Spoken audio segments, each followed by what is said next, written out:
ఆయన బండి సంజయ్ కుమారుడు భగీరథ్ పోక్స్ యాక్ట్ కింద కేసు బుక్ అయిందని చెప్పి అంటున్నారు. ఏ విధంగా చూస్తారు, మీకు ఏమనిపిస్తుంది ఈ కేసు విషయంలో?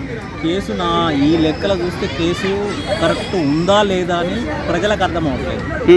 ప్రజలు ఏమనుకుంటారు అంటే ఒక దశ కరీంనగర్లో జరిగిన సిచ్యువేషనే ఈ కేసు లేపిరని ప్రజలు అనుకుంటున్నారు. మొన్న జరిగింది కదా టీఆర్ఎస్ ఆఫీస్ పైన, బీఆర్ఎస్ ఆఫీస్ పైన దాడి జరిగింది కౌశిక్ రెడ్డి మీద.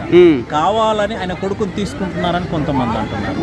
6 నెలల లేని పరిణామం ఈ రోజు బయటికి ఎందుకు వచ్చింది అంటే వీళ్ళు 1 month నుంచి పోలీస్ స్టేషన్ల చుట్టూ తిరిగినా కేసు తీసుకోవట్లేదు అని చెప్పి వాళ్ళ తల్లిదండ్రులు చెప్తున్నారు కదా. మన దగ్గర మన రాష్ట్ర ముఖ్యమంత్రి ఏమన్నాడు, ఏ ఆడపిల్లకు అన్యాయం జరిగినా అలాంటి సిచ్యువేషన్ ఉండొద్దని చెప్పాడు మన రాష్ట్ర ముఖ్యమంత్రి. పెద్దోడైనా చిన్నోడైనా పేదోడైనా ఉన్నోడైనా ఒకటే న్యాయం ఒకటే లెక్క అని చెప్పాడు. అంటే బండి సంజయ్ కుమారుడు ఒక చాలా వీడియోలలో కాలేజీలలో కొంతమందిని కొడుతున్నట్టు, దాడి చేస్తున్నట్టు మీకు ఏమనిపించింది అసలు?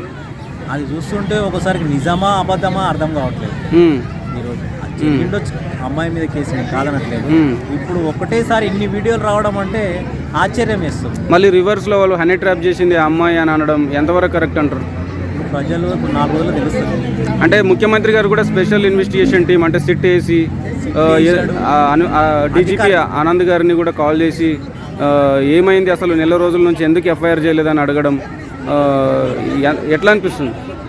కేంద్ర హోం సహాయ మంత్రిగా ఉన్నాడు కదా, దాని ప్రోద్బలంతో ఇట్లా ఆపాడు ఈ రోజు. అంటే చట్టం రాజ్యాంగంలో ఆర్టికల్ 14 క్లియర్గా చెప్తుంది కదా, చట్టం ముందు అందరూ సమానమే అని చెప్పి. మరి డబ్బులు ఉన్నోడికి, అధికారం ఉన్నోడికి ఒక రకంగా, పేదవాడికి ఒక రకంగా పనిచేయడం కరెక్ట్ కాదు కదా. అధికారంలో ఇప్పుడు మనం ఉన్నాము, అధికారంలో ఉన్నామా అధికారం లేమని కాదు కదా.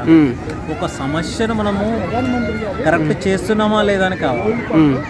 అధికారంలో ఉన్నామా అధికారం లేదు. ఇప్పుడు కేంద్ర ప్రభుత్వం సహాయం మినిస్టర్ అయినా కానీ ఈరోజు కేసు ఫైల్ అయిందా లేదా? ఇప్పుడు నిజం ఉందనుకో నిర్భయంగా ధైర్యంగా ఇప్పుడు కాకుండా రేపైనా కానీ కంపల్సరీ కేసు అనేది అవుతుంది. వాళ్ళకి కర్మ అనేది కంపల్సరీ. అంటే అమ్మాయికి న్యాయం జరుగుతుంది అంటారా, లేదంటే ఈ విధంగానే తప్పించుకొని తిరుగుతారంటారా? ఏమంటున్నారంటే న్యాయం జరుగుతుందా జరగదా అనేది కర్మ ఫలితం తెలుస్తుంది. ఇప్పుడు కేంద్ర సహాయ మంత్రిగా ఎన్ని దారుణాలు చేసినా రేపు ఈ ప్రభుత్వాన్ని భయపెట్టినా కానీ అది ఆగదు. కరెక్ట్ ఖచ్చితంగా ఉందన్నట్టు శిక్ష మటుకు పడుతుందని మేము అంటున్నాం. ఓకేనా.